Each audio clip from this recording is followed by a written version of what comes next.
Go ahead, Coach Ted Boyle. Coach, if you'd please start with an opening statement, and then we'll open it up for questions. Yeah, I mean that was a typical, prototypical Big 12 game. Went down the wire. Physical is all get out. I've never played in a league as physical as this.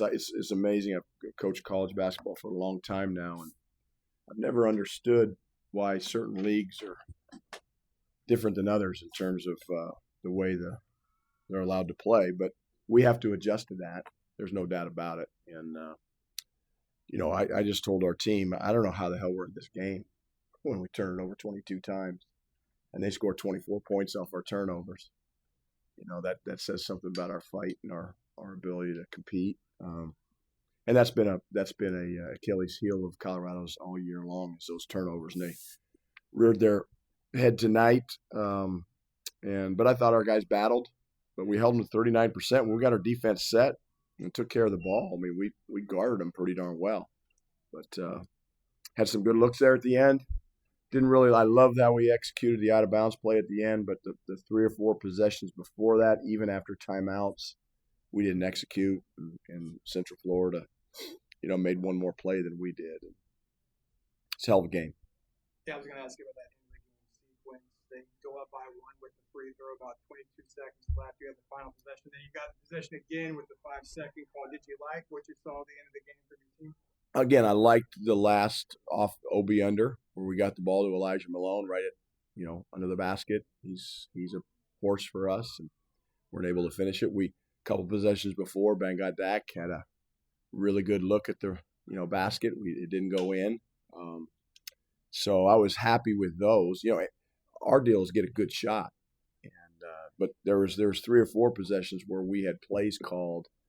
Actions called that we did not execute, and to me, you have to execute late in games to get great shots. And we knew Central Florida is a heavy ISO team that plays a lot of one-on-one, and we weren't able to get enough stops. And again, they called a foul on that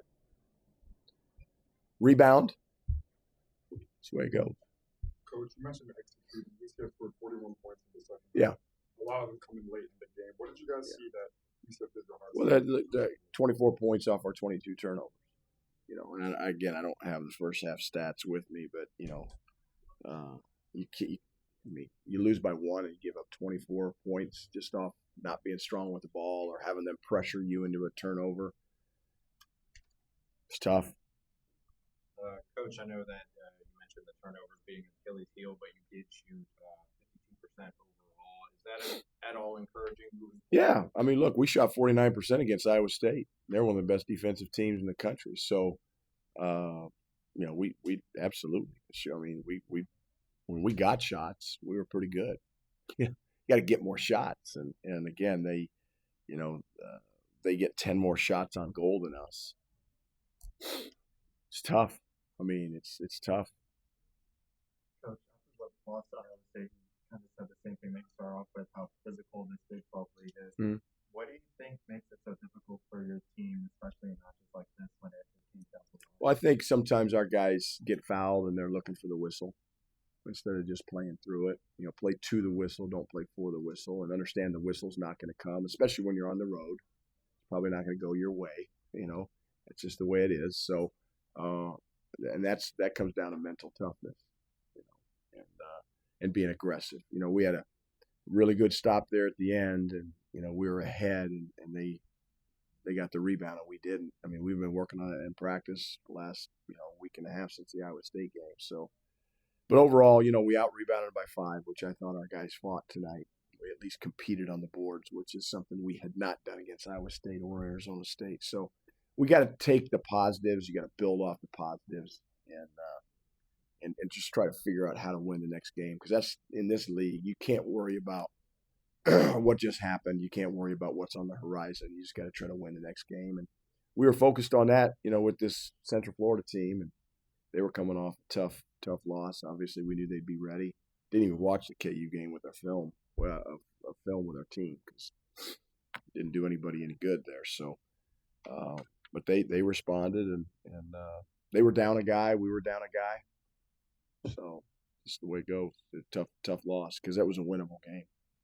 Nash, after the game at Arizona State, you talked this week about needing to live up to the standards of the program. I know it was lost. I know you didn't have too many turnovers, but individually, some of the guys, are you pleased with the way they responded? Yes, I will. Our fight and our competitiveness, our toughness on the road. I have a totally different feeling in my gut right now than I did after Arizona State. After Arizona State, I was embarrassed. I was embarrassed to be the coach at Colorado. I was embarrassed by how we got out toughed and out hustled. Tonight, I didn't think we got out toughed and out hustled. We held them to 39%. We out rebounded by 5.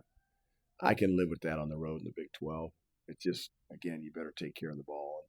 We shot 52%. There's a lot of good things you can take from this, but there's one thing you look at and it's just like sticks out like a sore thumb. And until we get that figured out, it's going to be hard to win these kind of games. But we gave ourselves a chance with all that being said.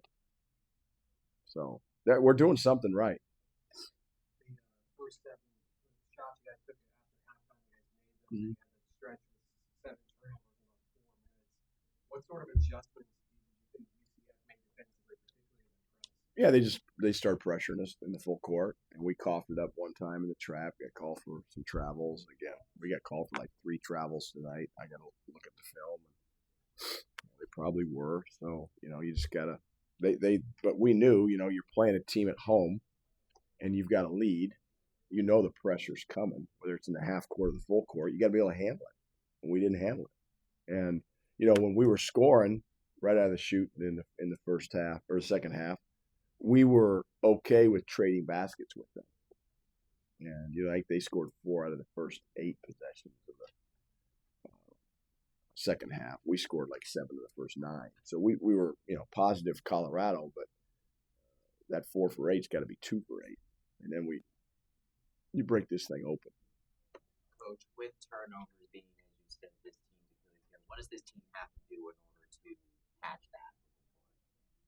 I think each individual player on the team has to become more prideful of that part of the stat sheet, whether it's completing passes, footwork and traveling, not leaving your feet, to pass the ball, which you can't do in this league, especially if you're a guard.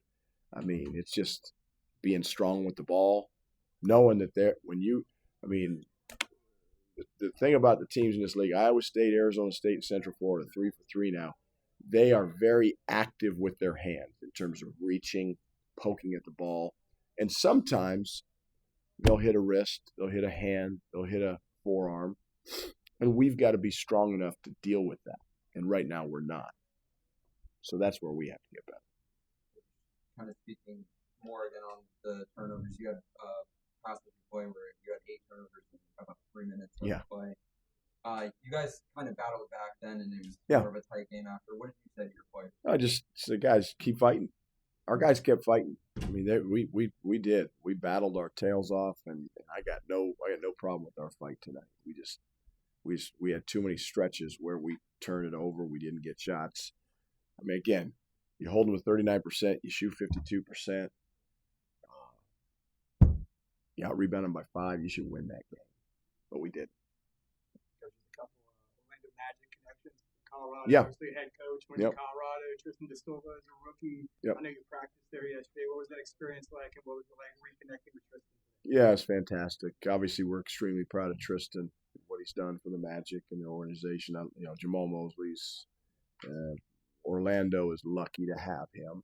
He is a class guy, first class all the way. We're really proud of Jamal and to have Tristan in his organization, their organization. I got a lot of respect for the Magic, and from top to bottom, coaches, players, they got character guys, and Tristan I knew would fit right in, and he has. So I know it's unfortunate because of some of the injuries they've had, but it's benefited Tristan in terms of getting him on the floor, and now he's got confidence, and I think they have confidence in him. But I'm always pulling for the Magic. Got time for one more. Coach, UCF is about to head out west to take on Arizona. What have you noticed about traveling 2 time zones? It's not easy. We came out a day early. Obviously, it was cold in Colorado. When you're traveling from west to east, you're losing time. And now we'll go back, and you gain time going back, but that doesn't help you. What hurts you is that's why we came out a day early. But yeah, these time zone changes are real, and the wear and tear in your body is real. It's still early. We're only 3-4 games in the season, but yeah. As I look at college basketball, I see who's playing who. It's just I scratch my head thinking there's got to be a better way. But this is the way it is, so you deal with it. And that's what we're doing. Thank you. Thank you. Goodbye.